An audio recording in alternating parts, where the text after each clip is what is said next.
Why smart people stay broke, the habit nobody talks about.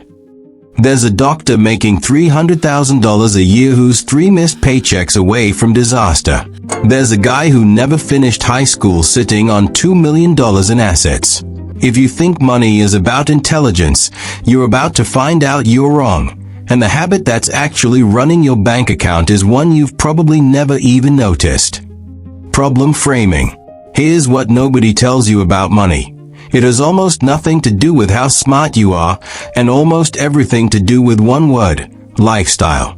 Every single time your income goes up, there's a quiet voice that says, "You've earned this." New job, new car.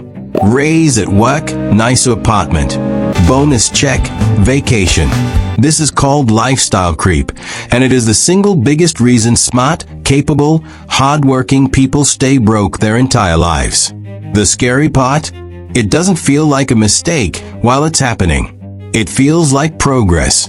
That's exactly why it's so dangerous. The income trap.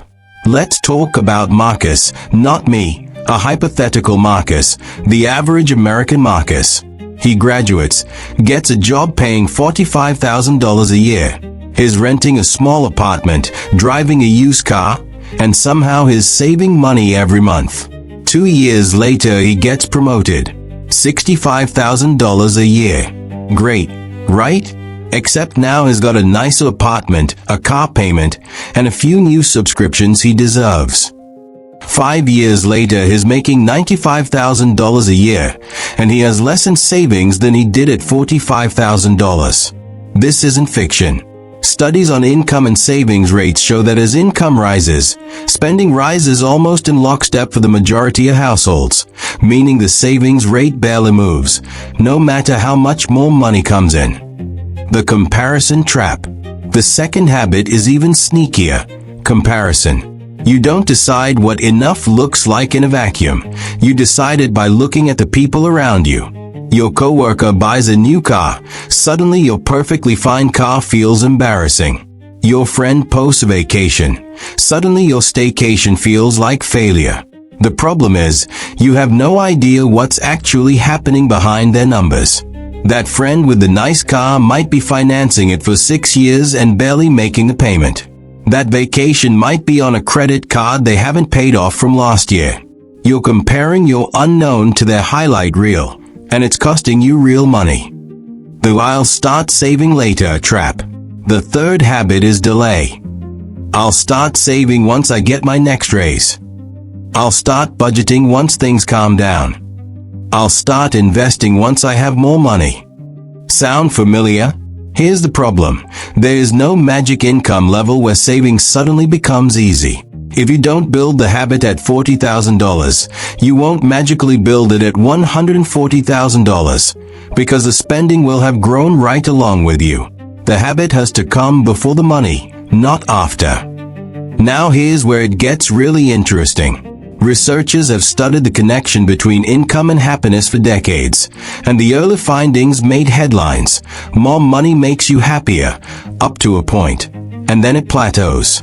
But more recent, larger studies complicate that picture.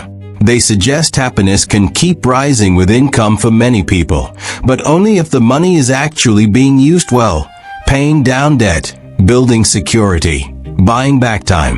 In other words, it's not the income number that makes you happier. It's what the income is doing for your life. Here's another one. Behavioral economists have found that people who automate their savings, meaning the money moves before they ever see it, save dramatically more than people who try to save whatever's left over. Why? Because willpower is a terrible long-term financial strategy. Systems beat willpower. Every single time. So how do you actually fix this? 3 things, and none of them require you to make more money. Number 1, every time your income goes up, freeze your lifestyle for 30 days before you let yourself upgrade anything. That cooling off period kills most impulsive lifestyle creep before it starts. Number 2, automate a percentage, not a dollar amount, a percentage, of every paycheck into savings the moment it lands. Even 10% changes everything over time, because it grows with your income automatically, but your spending doesn't get to touch it first. Number 3.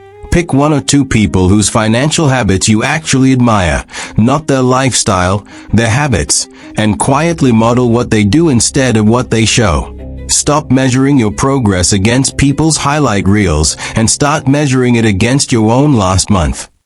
Let me tell you about 2 people who started at the exact same job, same salary, same starting line. One of them, the moment he got his first raise, leased a new car. The other kept driving his old one and automated the extra income straight into an investment account. 5 years later, the first guy is still leasing, now his 3rd car, and has nothing saved. The second guy has a 5-figure investment account growing quietly in the background, and is still driving the same car because he never needed a new one to feel like he was winning. Same income, same opportunities, completely different outcome. The only difference was one habit, repeated for 5 years. If you've ever felt embarrassed that you're not further along financially despite working hard and being smart about everything else in your life, I want you to hear this clearly. It was never about being smart enough.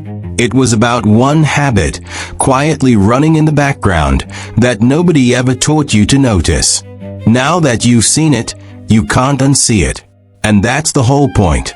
You can't fix what you can't see, but you just saw it. If this opened your eyes even a little, hit subscribe. Every week I break down the habits, the psychology, and the systems that actually build wealth. No hype, no shortcuts. And if you want to know exactly how to build the system I mentioned, the one that automates your savings before you even see it, I've got a full video on that. Click it, and I'll see you there.